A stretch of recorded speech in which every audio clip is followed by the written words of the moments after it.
Dynamo Dynamoសម្រាប់វាស់កម្លាំងខ្នាតដូចជា Newton ឥឡូវមកអ្នករកឃើញមកគេដាក់ឈ្មោះចឹង គាត់សិក្សាពីអាហ្នឹងច្រើនជាងគេហើយយើងយកច្បាប់របស់គាត់មករៀនឯកលើគោលការណ៍របស់ Newton នឹងច្រើនកម្លាំងឯហ្នឹងចោលណាឥឡូវយើងគិតមើលតើ1 Newton ប៉ុណ្ណាយើងអត់ដឹងកូនសិស្សគាត់រៀនហ្នឹង10 Newton 20 Newton ប៉ុន្តែមិនដែលបាទឲ្យធៀបជាមួយអា Newton ហ្នឹងមិនទេបាទឥឡូវបើសិនជាយើងមានដុំ100 ក្រាមអានេះ100 ក្រាមម៉ាស់វា100 ក្រាមនេះបាទ100 ក្រាមបើមានន័យថា10 ដុំអាហ្នឹងស្មើ1 គីឡូបាទអានេះមួយដុំ100 ក្រាម10 ដុំហ្នឹង1 គីឡូបើនៅស្រុកតែថាមួយខាំបាទស្រីនៅយើងមួយខាំណាឥឡូវយើងមើលណាយើងគឺយើងឆ្លឹងមើលណាចាំតិចឃើញម៉ា Newton 1 Newton បាទ1 Newton 1 Newton ហ្នឹងគឺជាកម្លាំងដែលដុំដែកនេះវាទាញអារសើនេះបាទអញ្ចឹងដុំដែកនេះវាមានកម្លាំងទាញរសើហ្នឹងកម្លាំងរបស់ដុំដែកគឺ1 Newton 1 Newton ហើយហេតុអីបានជាអានេះវាមានកម្លាំង1 Newton ដោយសារតែវានៅក្នុងដែនទំនាញផែនដីអញ្ចឹងយើងយកម៉ាស់របស់វា100 ក្រាមអីហ្នឹងគុណមួយសេប៉ុន្មានគុណមួយសេប្រហែល10ណាបាទប្រហែល10អញ្ចឹងយើងយកសេម៉ាស់របស់វា100 ក្រាមគុណជាមួយនឹងសេប្រហែល10គុណទៅចេញ1 Newton 0.1 គីឡូក្រាមគុណជាមួយនឹង10វាចេញ1 Newton ផែនដីទំនាញផែនដីមិនគួរពីព្រោះកម្លាំងយើងនិយាយពីកម្លាំងបាទវាទៅទាញមកដែរវាទាញដុំដែកនឹងចុះក្រោមអូហើយវាទាញដុំដែកចុះក្រោមដុំដែកនេះវាទាញម៉ូតូបាទទាញតបាទវាទាញអាសើនេះបើនៅក្នុងលំហអាហ្នឹងទៅផេលផាដូចគ្នាដែរអត់ទេក្នុងលំហវាមានម៉ាស់មែនប៉ុន្តែវាអត់មានកម្លាំង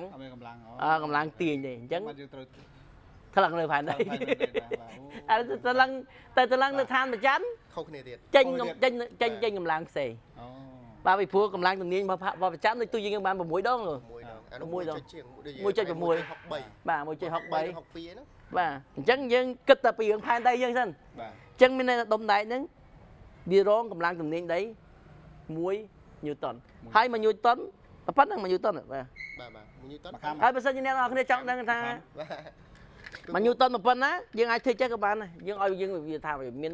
ពិសោធន៍ជាមួយនឹងកម្លាំង1 Newton មកគ្រូ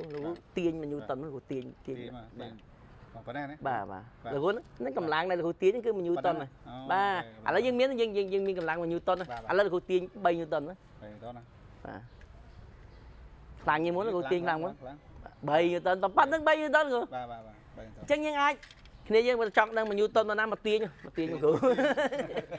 មកទាញមកគ្រូដឹង1 Newton ប៉ុណ្ណា2 Newton ប៉ុណ្ណា3 Newton ប៉ុណ្ណា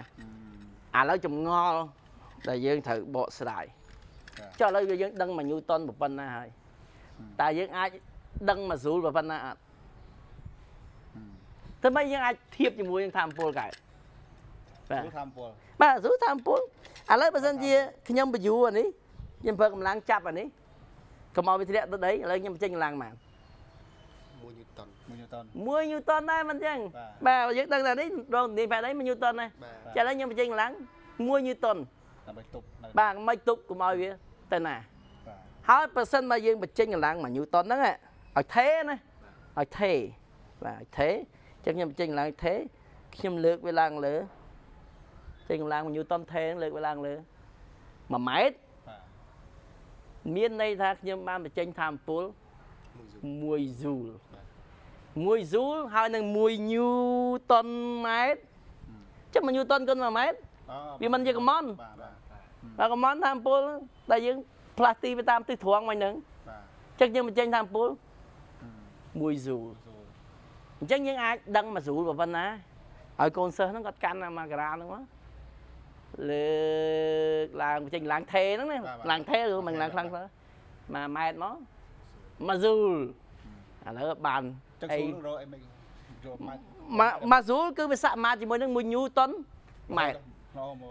ម៉ែត្របាទបើសិនជាយើងបញ្ចេញកម្លាំង2 Newton ហើយផ្លាស់ទី1 ម៉ែត្រ2 Joule អូខេ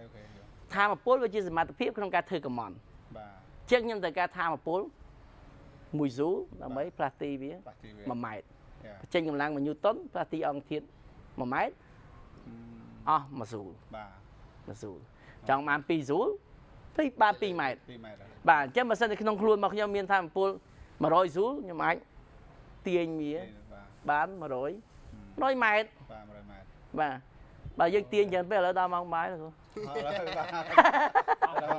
អស់ស្រួលអស់30ពលទៅហូបបាយយក30ពលឲ្យមិនសោតទៅឧបករណ៍សោតដល់ទៅលោកគ្រូឧបត្ថម្ភដល់ទៅ100មុខឲ្យលឺថាឥឡូវហៀងមកថាខ្វះឲ្យថែមនឹងទៀតលោកថែមនឹងធ្វើម៉េចឲ្យតែបានកូនសិស្សមិនមើលច្បាស់បាទច្បាស់ឥឡូវយើងមកពិសោធន៍ផ្ទាល់បានមកជួបគ្នាពិសោធន៍អរគុណលោកគ្រូច្រើនជួយឧបត្ថម្ភ